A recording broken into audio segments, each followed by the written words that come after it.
Hello, hello mga kasari! It's me, Jennifer Mejia, ang tintera ng bayan! Hello mga kasari! Kamusta po kayong lahat? Okay, for today's video, no? So, sa mga nag-iisip, sa mga nagbabalak, nagpaplano ng isang sari-sari store, so ito po yung mga katangian, no? Na dapat meron po tayo na kapag tayo po ay magtatayo ng isang sari-sari store. Ilang katangian na dapat, meron po talaga tayo mismo, no? So, hindi lang po pampuhunan or yung mga business permit or yung location, yung mga kailangan nating ihanda, kailangan pati rin po yung sarili natin. Okay? Ito po yung mga katangian, no, na dapat talaga meron po tayo bilang isang sari-sari store owner. Okay? So, ayan, no, yung unang-unang katangian po na dapat meron po sa atin, no, bilang isang sari-sari store owner is kailangan malakas po ang ating loob. Okay?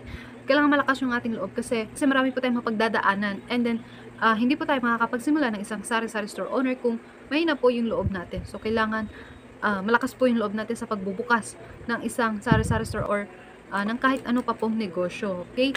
At saka, kailangan hindi po tayo maging balat sibuyas kasi may mga problema na dumarating dito po sa ating sari-sari store. So, kailangan hindi po tayo mapanghinaan ng loob. Kung magkaroon man po ng problema dito po sa ating sari-sari store, kailangan lang po nating solusyonan yun.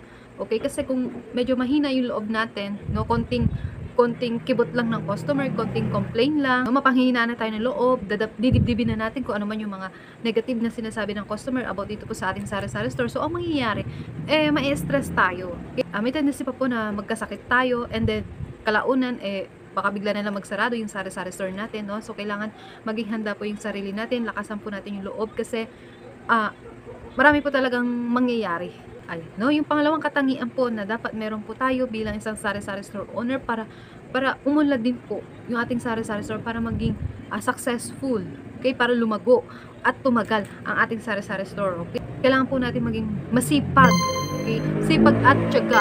Kapag isa po tayong sari-sari store owner, bawal po ang tamad. Okay, kailangan masipag ka, kailangan matyaga ka.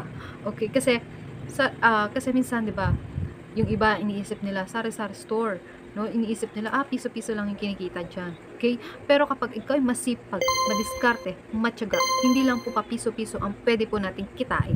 Okay? So, kailangan lang po talaga din ng sipag at tiyaga. Okay? Bawal ang tamad. Okay? No, yung pangatlong katangian na dapat meron po tayo is ipalabisyo. Okay? So, dapat yata hindi yun, no? Kasi yun, dapat wala po tayong bisyo. Okay? Wala dapat hindi tayo dapat naninigarilyo, hindi dapat tayo nagsusugal, okay? Kasi kapag tayo po'y malakas manigarilyo, malakas sumugal, no, lahat ng kikitain natin mapupunta na lang po doon sa bisyo natin, no? Pati yung puhunan, hindi natin namamalayan na pati puhunan mapunta na rin sa bisyo, sa alak, sigarilyo. Okay, no, kung palainom kayo at palayosi, palasugal, walang mangyayari. Magko-close po ang ating sari-sari store pagka ganyan po tayo. No, okay, yung pang-apat na katangian na dapat meron po tayo bilang isang sari-sari store owner at para mapalago, tumagal yung ating sari-sari store is kailangan flexible po tayo. Flexible, kailangan lahat ng gawain kailangan magawa natin. Okay, kailangan hindi lang tayo cashier. 'Di ba? Kailangan hindi lang po tayo taga-kain. Okay? Kailangan flexible. Alam niyo 'yon, yung lahat kailangan kaya nating gawin. Yan. Lahat kailangan kaya po natin gawin, simula sa pagmamanage, sa pag-aayos, sa pag-arrange, sa pagdi-display, pagko-compute, no? So, kailangan flexible po tayo. Okay? Yung limang katangian na dapat meron po tayo is marunong makisama. Okay? Marunong makisama, mahaba ang pasensya. Okay? Marunong makipag-usap sa mga customer. Ayan, kasi kapag tayo po hindi marunong makisama, suplado tayo, sinusungitan natin yung ating mga customer, mawawalan po tayo ng customer. Okay? Kasi hindi po gagana or hindi lalago yung ating sari-sari store kung wala po tayong customer. Okay? So, kailangan marunong din po tayo makisama, marunong makipag-usap, mahabang pasensya. Okay? Kasi yung customer natin, may mga iba't ibang katangian din yan, no? So, may makulit, may paulit-ulit ng tanong ng presyo, minsan pa may mga galit. Okay? So, kailangan hindi natin yan sila pinapansin. Kailangan mahaba po talaga yung ating pasensya. So, yung iba naman nakulangan ng sukli, no? Bumalik, galit na. So, piling nila, niloloko natin sila. Ganyan. So, kailangan marunong tayo makipag-usap. No? Hingi ng pasensya. Mahabang pasensya. Okay? So, ayan, no? So, I hope may natutunan po kayo sa aking video. Yun po yung mga katangian na dapat meron po tayo kapag tayo po yung magsisimula ng isang sari-sari store business. Okay? Yung una po is malakas ang loob, no? Kailangan lakasan po talaga natin yung loob. Kailangan hindi po tayo balat sibuyas. Okay, yung pangalawa is sipag at tiyaga.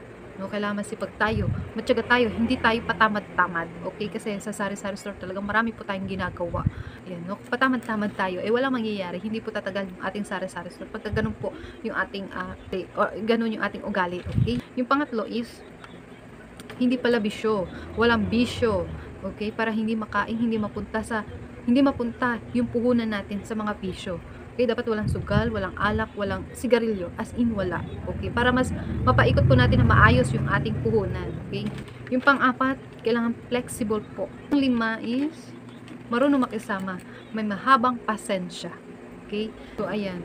So yun po, yung mga katangian na I hope makatulong din po sa inyo, magkaroon po kayo ng idea about sari-sari store business. Okay, so yan, hanggang dito na lang po and see you in my next video. Bye-bye, happy selling! God bless.